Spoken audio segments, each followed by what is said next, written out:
할렐루야. 오늘 주님께서 우리에게 주시는 귀한 말씀은 사도행전 19장 2절 말씀 함께 보도록 하겠습니다. 사도행전 19장 2절 말씀입니다.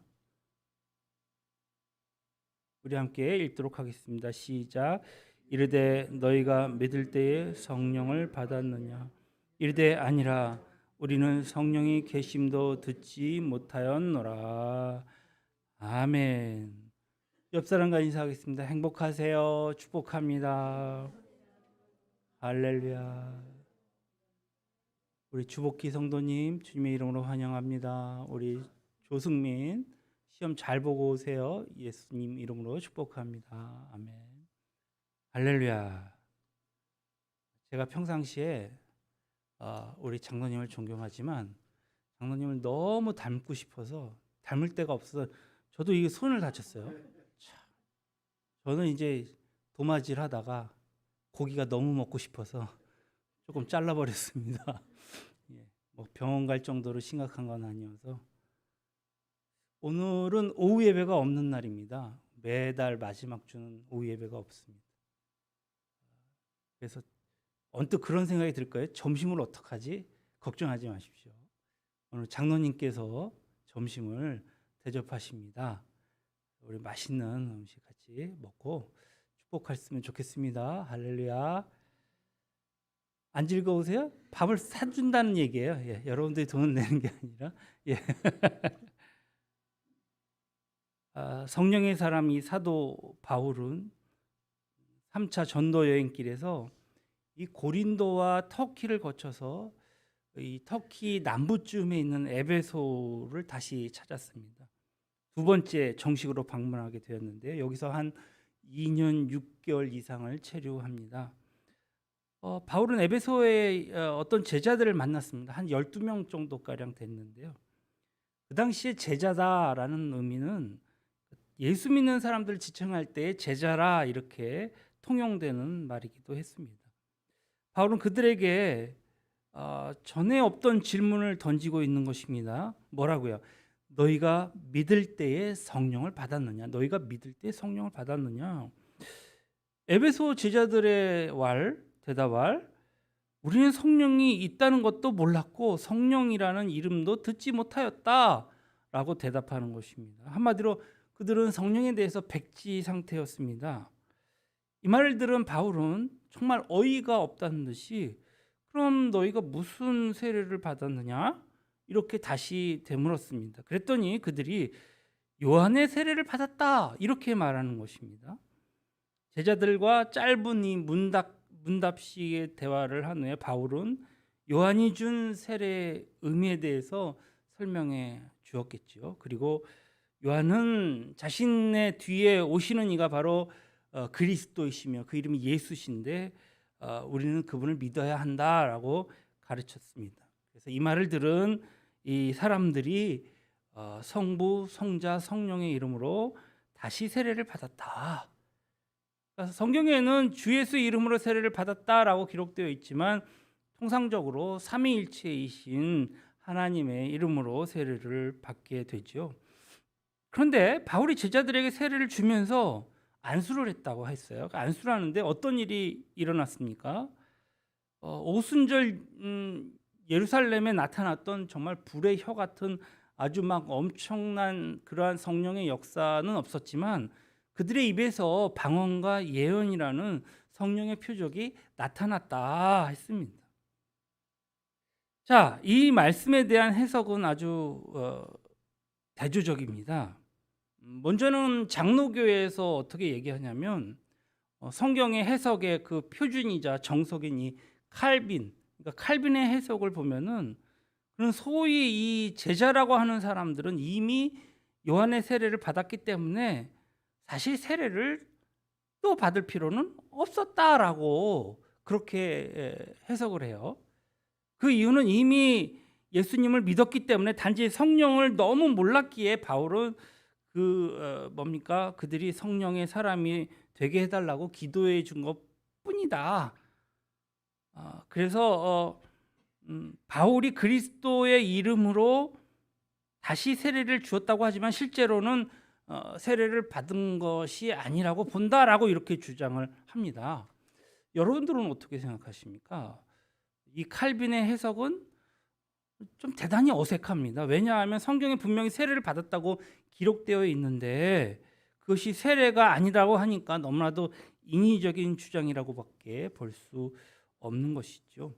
그래서 성경 해석의 정석으로 통하는 이 칼빈도 이런 그 난제 앞에서는 좀 힘들어하는 것 같습니다. 아마도 그가 성령의 체험을 하지 못했기 때문에 이렇게 해석하지 않았나라는 판단을 해보는데요. 아무리 훌륭한 인물이라고 해도 성령님이 열어주시지 않는 진리가 있기 마련이죠. 그러나 우리 교단을 비롯하여서 감리교, 제가 어렸을 때 섬겼던 감리교나 순복음교회, 뭐 장로교도 다는 아닙니다만 이 오순절 계통의 신학은 칼빈의 해석과 대조를 이루는 입장입니다. 그러니까 이 제자들은 예수를 믿는 사람들이었고 물세례도 이미 받은 사람이라고 보는 것이죠. 그러나 그들에게는 성령 세례가 꼭 필요했기 때문에 2차 다시 성령의 세례를 받도록 바울이 기도해 주었고 그들이 마침내 성령 세례를 받은 것이다라고 해석합니다.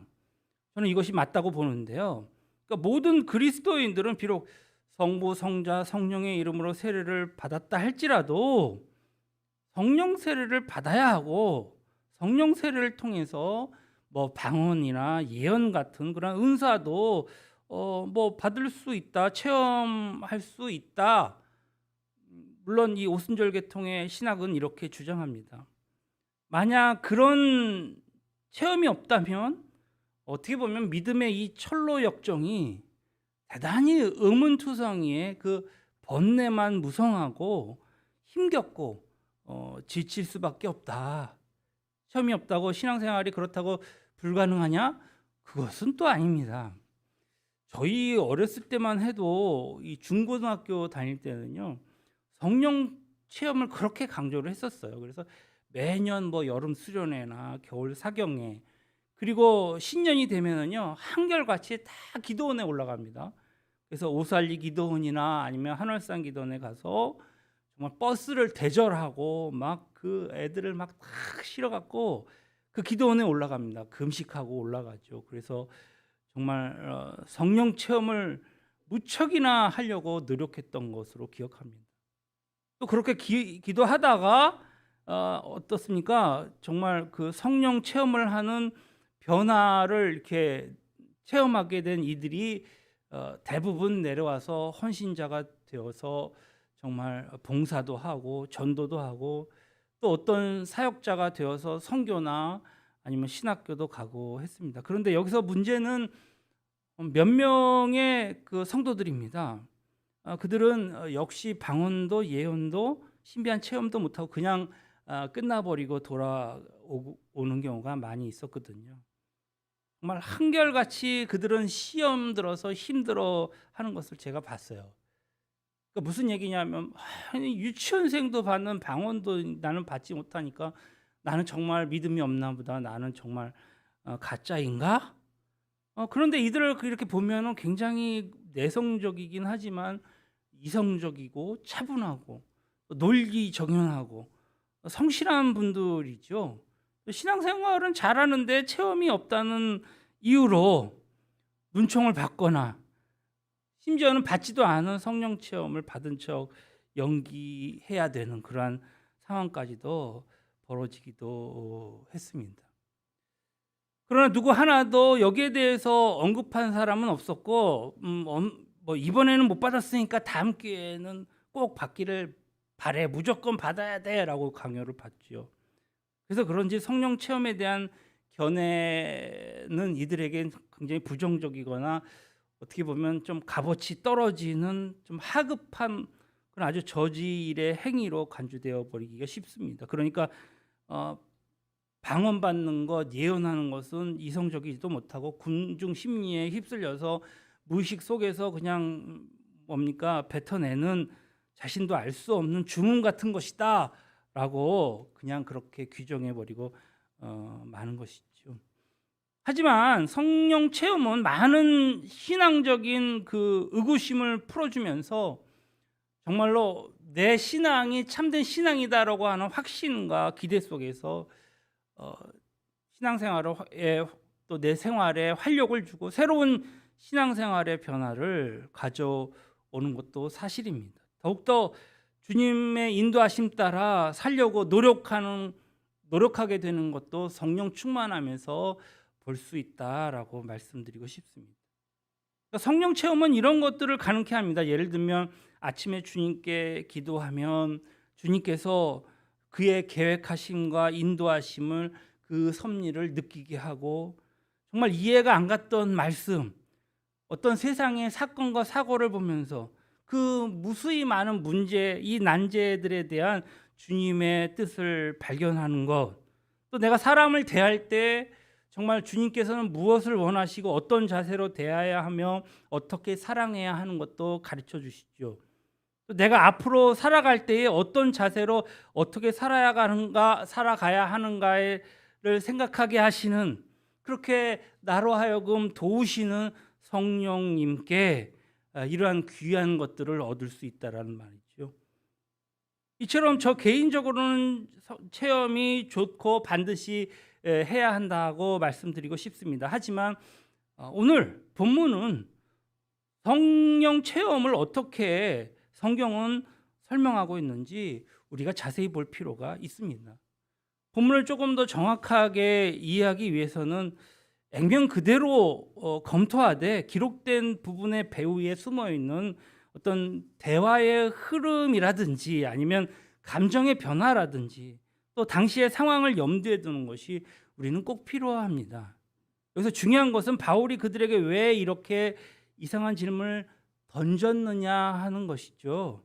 만약 교회를 다닌 사람들에게 예수 믿고 성령 받으셨어요? 라고 묻는다면 그 질문하는 그 내용 안에 숨은 뜻이 무엇이 있는가인 것이죠. 그런 그 사람의 믿음을 어떻게 보면 의심하는 것일 수도 있습니다. 그러니까 믿음과 성령은 언제든지 하나입니다. 믿을 때 성령이 그에게 임하시고 성령이 임하지 않으면 예수를 주라 시인하지 못합니다. 성령이 임하시기 때문에 믿음을 가질 수 있는 것이고, 그러니까 너희가 믿을 때 성령을 받았느냐 하는 말은 무엇입니까? 당신 믿음이 진짜입니까? 가짜입니까? 하고 묻는 것이나 다름이 없겠죠. 그래서 이 질문은 어떤 면에서 상대방에게 상당히 불쾌감과 모욕을 줄 수도 있습니다. 그렇게 바울은 지혜롭게 질문을 던지고 있습니다. 믿는다는 것은 성령 받았다는 것과 같은 의미거든요. 그래서 에베소 이 제자들이 이 바울의 질문에 우리가 믿을 때에 성령 받은 사람이요 성령 받은 그 사람이기 때문에 우리가 예수를 믿습니다. 그래서 나는 하나님께 감사합니다 하는 정도의 대답을 들을 수 있었다면 바울의 염려는 괜한 것이 되었을 것입니다. 그런데 역시 영적인 어떤 직관력이 있는 바울인지라 상대방에게 영적인 상태를 어느 정도 그가 파악하고 있었던 것 같습니다. 그래서 그들을 테스트한 것이겠죠. 아니나 다를까 바울의 의심한 대로였습니다. 그들은 성령이 있다는 말도 들어보지 못했다라고 대답하는 것이죠. 이미 오순절 성령이 임한 지 벌써 대략 한 7년, 8년 정도 후였습니다. 그러니 에베소 교회를 다니고 물세를 받았다는 사람들이 성령을 모른다는 것은 말도 안 되는 이야기였던 것이죠. 그런데 그들은 성령에 대해서 어떻게 했다고요? 전혀 생짜였다는 거예요. 교회 안에는 이런 엉터리들이 가끔 있습니다. 사마리아에서 빌립이 전도할 때에 아주 떠들썩한 사건이 하나 있었어요. 그것이 무엇입니까? 그 지역에 점쟁이로 유명한 마술사였던 이 시몬이 예수를 믿겠다고 따라다니는 것입니다. 하던 일 전부 다 접어놓고요. 마치 어부였던 제자들이 예수님을 따랐던 것처럼 그렇게 따라다니면서 세례받고 전도하고 믿는 사람들과 교제하고 제자로서 할 것은 다 하고 있어요 지금. 그런데 베드로가 왔어요. 와서 딱 보니까 시몬은 마음이 악독이 가득하고 아무것도 바뀌지 않았던 사람이었던 것이죠. 교회 안에는 이런 사람이 있을 수 있습니다. 본문에서 나오는 어떤 제자들은 마술사 시몬과 별다르지 않았거든요. 그래서 오늘 19장 4절로 5절에 보니까 바울이 이르되 요한의 회개의 세례를 베풀며 백성에게 말하되 내 뒤에 오시는 이를 믿으라 하였으니 이는 곧 예수라 하거늘 이들이 듣고 주 예수의 이름으로 세례를 받으니. 자, 여러분, 바울이 한 말을 가만히 살펴보시기 바랍니다. 성령 세례를 설명하고 있습니까? 말도 안 했어요. 성령 세례는. 아니, 이 복음에 대한, 이 예수에 대한 복음만 전했을 따름입니다. 복음만 전했어요. 왜 그랬을까요? 그들은 성령도 모르는 사람들, 예수 그리스도 모르는 사람들, 기초가 전혀 없는 사람들이었기 때문입니다. 지난주에 우리 교단에 총회가 있었어요. 제가 총회를 몇 번 다녀봤지만 이번처럼 정말 의미 없는 총회가 다 있을까? 예전에는 그래도 종이에다가 이렇게 쓰고 투표까지 하고 뭐 그래서 안쪽에서 막 그 개표하고 뭐 우리가 이겼어 그리고 뭐 몇 표 차이로 이겼어 막 이런 재미거든요. 근데 요새는 어떤 줄 아십니까? 이거 전자 계산기 이런 거 하나 주고요. 띡 찌르면 쭈르륵 나와버려요. 몇 대 몇 가지 싹 나오는 거예요. 그건 그렇게 그냥 빨리 끝날 수가 없고, 정말 코로나 시대, 이 팬데믹 시대에 우리의 그 대처 방법과 우리가 나갈 바에 대해서 상의하고 또 몇 살을 연령으로 두어야 할지, 또 목회자는 이제 더 이상 이 목회로 이 생활이 안 되니까 이중 생활을 하느냐 마느냐 이런 것들의 안건들이 많이 있었거든요. 다 건너뛰고 넘어가는 거예요. 진짜 제일 한심했던 건 그것들을 위해서 합심하여 기도하고 성령님께 물어보고 어떤 피 튀기는 어떠한 토론이 있을 것 같았는데 하나도 없는 거예요. 어쨌든 시간이 빨리 끝나서 빨리 갔으면 하는 마음들 뿐이었던 것 같아요.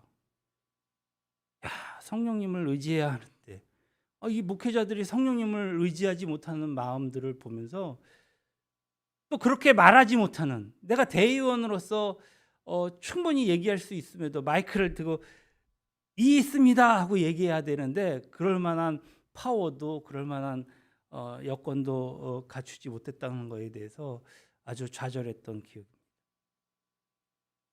그래서 4절로 5절, 19장 4절로 5절, 이 성령 세례라는 말은 아예 나오지도 않았습니다. 오로지 뭡니까? 예수를 믿어야 한다는 것만 얘기했을 뿐이죠. 이 말을 듣고 그들은 어떻게 했습니까? 예수 그리스도의 이름으로 세례를 받았다. 예수님이 구원자라는 것을 고백하고 드디어 예수님을 믿게 되었습니다. 이렇게 세례를 받았을 때에, 예수를 믿게 되었을 때에 성령 받은 것은 정말 자연스럽게 성령이 그들에게 임하여서 그들이 방언도 하고 예언을 했다라는 건 아니겠습니까? 이 말씀을 보면서 오늘날 우리가 예수 믿을 때 성령 받은 것과 또 우리가 어떻게 해야 하는 것을 우리는 충분히 알 수 있습니다. 제자들은 분명 세례를 받았고 예수를 믿음과 동시에 성령을 체험했다라는 것입니다. 여러분, 우리가 복음을 들을 때에 성령님의 임재를 느끼는 여러분들 되시기를 주님의 이름으로 축원합니다. 함께 말씀 한번 볼까요? 고린도전서 2장 12절 말씀. 같이 읽겠습니다. 시작. 우리가 세상의 영을 받지 아니하고 오직 하나님으로부터 온 영을 받았으니 이는 우리로 하여금 하나님께서 우리에게 은혜로 주신 것들을 알게 하려 하심이라. 아멘. 우리는 세상의 영을 받지 아니하고 하나님으로부터 온 영, 곧 성령을 받았습니다. 이는 하나님께서 우리에게 주신 모든 은혜를 알게 하려고 주신 것입니다. 구원의 은혜가 무엇인지, 주님의 뜻과 그 섭리와 그 계획이 무엇인지 제자들이 알 수 있게끔 성령 앞에서 감사할 것이 얼마나 많습니까? 성령의 은혜를 받았기 때문에 우리가 예수님을 알게 되지 않았습니까? 성령의 은혜를 받았기 때문에 우리가 십자가의 도를 깨닫지 않았습니까? 성령 때문에 우리가 하나님의 그 놀라우신 약속과 구원을 선물 받지 않았습니까? 성령 때문에 오늘도 우리는 하나님의 뜻과 섭리 속에서 하나님의 자녀인 것을 확신하고 살아가고 있습니다. 성령 때문에 우리가 구하는 것을 하나님이 들으신 줄 믿고 날마다 기도하며 감사하며 사는 것입니다. 이 모든 은혜를 받았는데 지금 눈앞에 보이는 표적이 없다고 불만스러워한다든지, 성령이 함께 하시지 않는 것처럼 그렇게 생각하고 말한다든지, 성령을 불신하는 것은 그야말로 성령을 모독하는 행위일 것입니다. 영적인 체험이 있든지 없든지 이미 예수 믿는 나에게 성령이 함께 하신다는 것을 우리는 확신하며 살아가야 할 줄로 믿습니다. 할렐루야. 사탄은 정말 순수한 영적인 체험을 모방합니다. 그래서 잘 맞춰요. 잘 맞히고 잘 컨트롤합니다. 혹시 어저께 그것이 알고 싶다 보셨는지 모르겠어요. 평범하게 살아가던 한 여인이 남편을 잃고 슬퍼하던 중에 정말 이 마귀의 소나기의 올무에 걸려서 집도 잃고 돈도 다 뺏기고 15년 동안 16억 원이나 뺏겼대요. 건물이고 집이고 싹 뺏긴 거예요. 그리고 그것도 모자라서 그 식당에서 일하는데 뭡니까? 이 사람을 팔아갖고 그 교주라는 그 스님이라는 사람이 그 여인을 팔아서 일하게 하고 밤에는 또 자기네 집에 일하게 하고 막 몸과 마음이 다 만진창이가 된 한 여인의 모습이 소개됐는데요. 그래서 물어봤어요. 왜 그렇게 빠지게 됐냐고. 근데 그 사람이 그렇게 잘 마치더래요. 너무 절에서 있으면 야 집에 빨리 가봐. 남편한테 무슨 일이 있을 거야. 그럼 남편이 죽은 거예요. 그리고 야 너 지금 오늘 어떻게 해야 돼? 아니면 너 아파.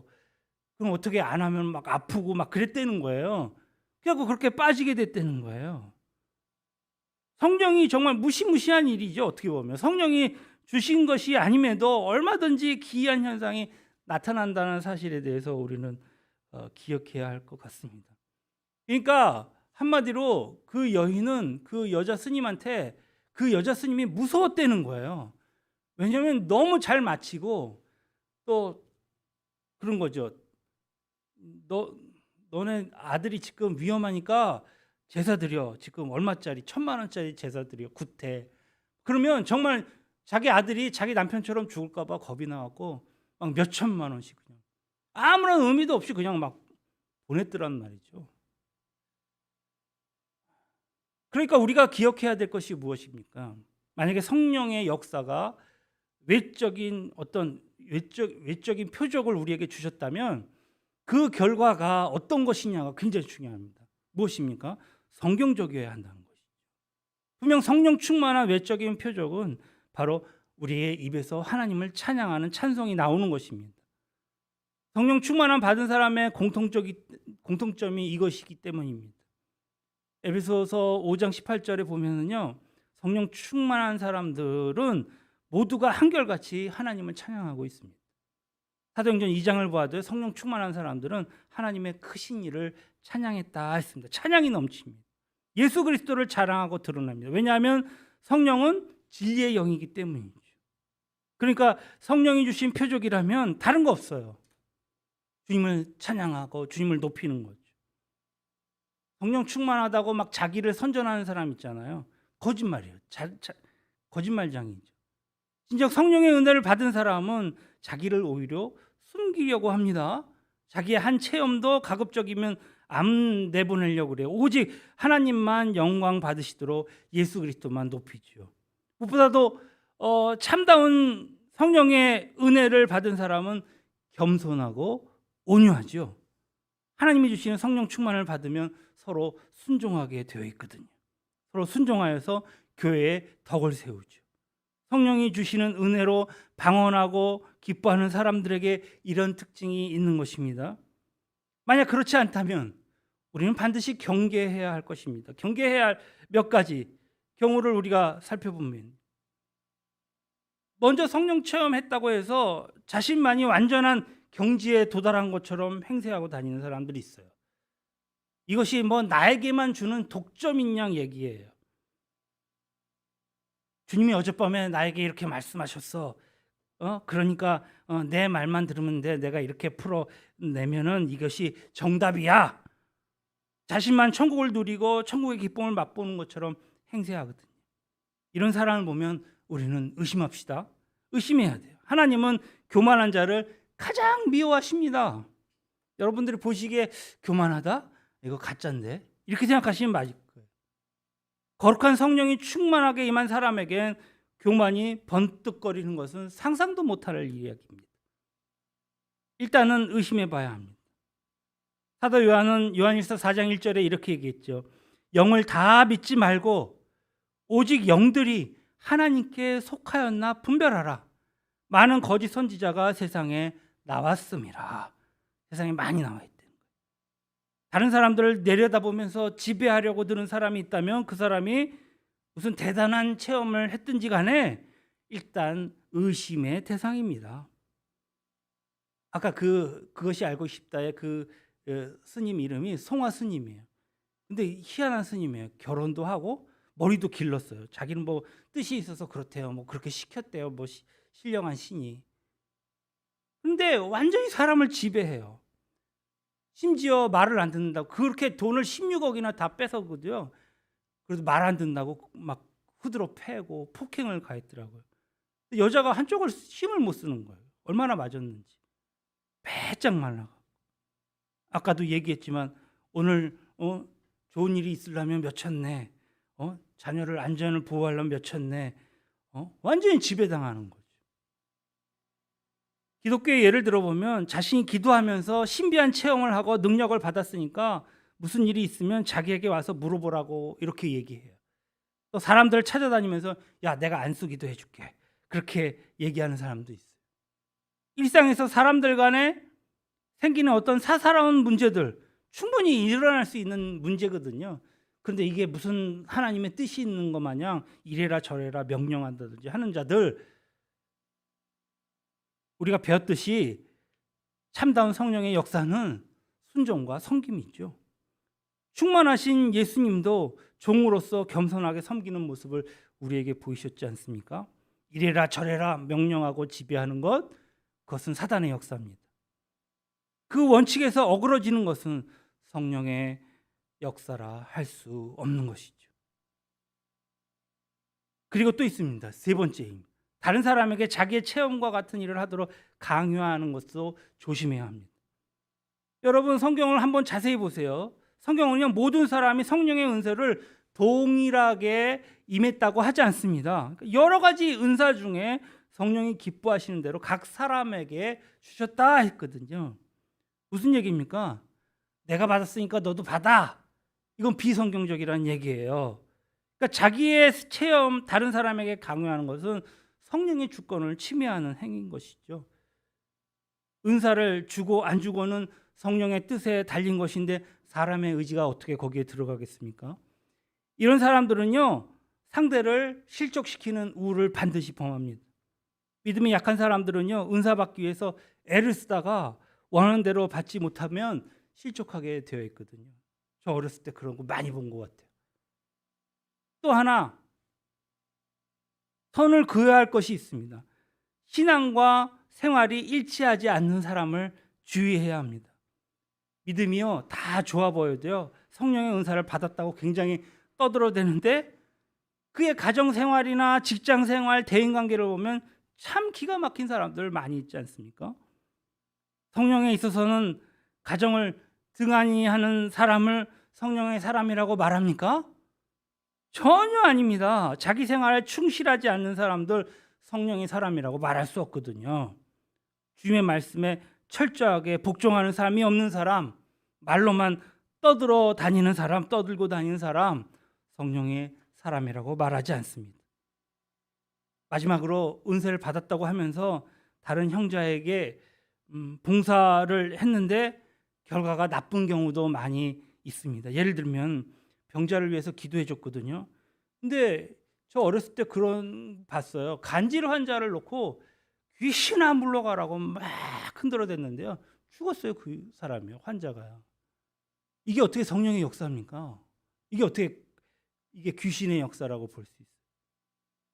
정신적으로 이상해졌다든지 좀 더 악화가 됐다든지 일단 이런 사람은 의심해 봐야 합니다. 마귀는요 너무 강교해요. 여러분 우리가 생각하는 것보다 훨씬 강교합니다. 영적으로 어지간히 예민하지 않으면 이 역사를 구분해내지 못합니다. 사람을 돕는다고 했는데 이게 돕는 게 아니에요. 오히려 돈도 뜯기고 마음의 상처도 있고 가족도 잃고요. 희한하게 그런 사람들은요 가족이랑 못 만나게 하더라고요. 가족이 어떤 불행의 시초가 된다고 가족이랑 격리시키고요. 외딴 집에 혼자서 이렇게 있게 만들고 밤새 일하다가 자고 일하다가 자고 밤낮 없이 일을 시켜 구타당하는 것도 이게 내가 정말 나의 운이 나빠서 이렇게 힘든가 보다. 그리고 그걸 체념하더라고요. 나중에는 그 구타당하는 것도 그냥 당연하다고 하면서. 예를 들어서 이런 거예요. 뭐 용산에 용산이 용이 있는 산이라면서요. 그래서 임금님이 그 용산에 그 여유지를 물고 들어와야지 용산이 산다나? 청와대는 귀신이 많다면서요. 이런 거 다 어떻게 우리가 다 그것을 이해하면서 그것을 믿습니까? 답답한 일이죠. 결론적으로 말씀드립니다. 체험 그 자체는 절대로 나쁜 것은 아닙니다. 체험할 수만 있다면 체험하고 주님께 감사할 일입니다. 아까도 얘기했듯이 좋은 이로운 점이 너무나도 많이 있습니다. 그러나 체험이 없다면 없는 대로 그대로 겸손히 신앙생활을 하는 것입니다. 체험이 있는 사람이 그 사람을 시기하지는 않겠지만 사람을 체험받은 사람이 무시한다든지 또 체험받지 못한 사람을 비판하는 것도 죄가 된다는 사실입니다.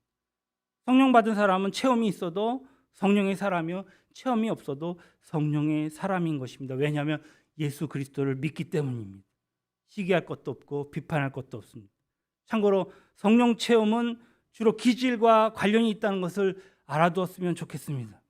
우리가 아무리 예수를 잘 믿어도요 타고난 기질은 안 바뀌거든요. 내성적인 사람은요 그렇게 소리내서 크게 기도 못해요. 찬양도요 조용조용해요. 크게 하면 남에게 피해준다 이런 생각을 하는 사람도 있거든요. 일반적으로 성령 체험에 아주 민감한 기질도 있습니다.